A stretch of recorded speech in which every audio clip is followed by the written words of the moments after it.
বাংলার প্রাণের মেলা, যেখানে কেবল কাগজে মুদ্রিত অক্ষরের সমাবেশ নয়, স্মৃতি, ভাষা, আত্মপরিচয় আর বাঙালির হৃদয়ের গোপন আলো। বইমেলা মানেই প্রিয় লেখকের সঙ্গে দেখা, নতুন বইয়ের গন্ধ, আবার হারিয়ে যাওয়া যাবে শব্দের বনে। বইমেলা এসেছি, আমার এখানে আসতে অনেক ভালো লাগে তাই আসছি। জুলাই গণঅভ্যুত্থানের উপরে বই আছে আমাদের ওয়াল পাবলিকেশনে। মাইলস্টোন ট্র্যাজেডির উপরে আমাদের একটা বই নতুন থিমে একটা এসেছে।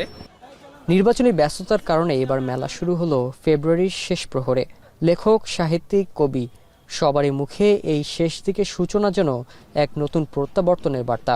তবে বইমেলায় 21শে ফেব্রুয়ারি ও ফাল্গুনের মতো দিনগুলোকে না পাওয়ার আক্ষেপ আছে তাদের। কেউই জানি না এই মেলাটা জমতেও পারে। জমার সংজ্ঞা আসলে কি? আপনি দেখবেন খুব অনেক মানুষ ঘুরে বেড়াচ্ছে কিন্তু কারোর হাতে বই নাই। আবার দেখবেন যে খুব নিরিবিলি বই মেলা, সেখান থেকে মানুষ যার দরকার সে আগ্রহের বইটা সংগ্রহ করছে। 90 দশকের একটা প্রিয় স্লোগান ছিল, প্রিয়জনকে বই উপহার দিন। এই স্লোগানটা আবার চালু হওয়া উচিত।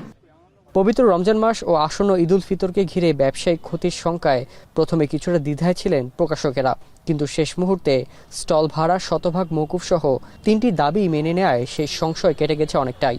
শেষ পর্যন্ত মেলায় অংশ নিচ্ছে 549টি প্রকাশনা প্রতিষ্ঠান। এর মধ্যে 81টি বাংলা একাডেমি প্রাঙ্গণে আর 468টি সোহরাওয়ার্দী উদ্যানে। সব মিলিয়ে 1018টি ইউনিটে সাজানো হয়েছে বইয়ের রাজ্য। আমি একজন বাংলা ভাষার লেখক, যে ভাষাটা আমরা রক্ত দিয়ে, জীবন দিয়ে অর্জন করেছি, তাই না? সেই বাজার লেখক হিসেবে এই বইমেলা যখন হয়, বইমেলা যখন আসে, বইমেলা যখন আসি করছে, তখন এক ধরনের প্রণোদনা অনুভব করি, আনন্দ অনুভব করি, সুখ অনুভব করি যে অনেক পাঠকের সঙ্গে দেখা হবে, বন্ধুদের সঙ্গে দেখা হবে। 21-এর বইমেলাটা প্রকৃতপক্ষে বাঙালির প্রাণের মেলা, লেখক প্রকাশকদের মিলন মেলা। এটা জাতীয় সংস্কৃতি অন্তর্ভুক্ত হয়ে গেছে। বাংলা ভাষার ক্লাসিক লেখক থেকে শুরু করে সমকালীন বাংলাদেশের যারা প্রবীণ এবং নতুন লেখক আছেন, তাদের সব ধরনের বই আমরা প্রকাশ করি। আগামী 15 মার্চ পর্যন্ত চলবে এই আয়োজন। প্রতিদিন ছুটির দিন ছাড়া বেলা 2টা থেকে রাত 9টা পর্যন্ত, আর ছুটির দিনে সকাল 11টা থেকেই মেলা চলবে রাত 9টা পর্যন্ত।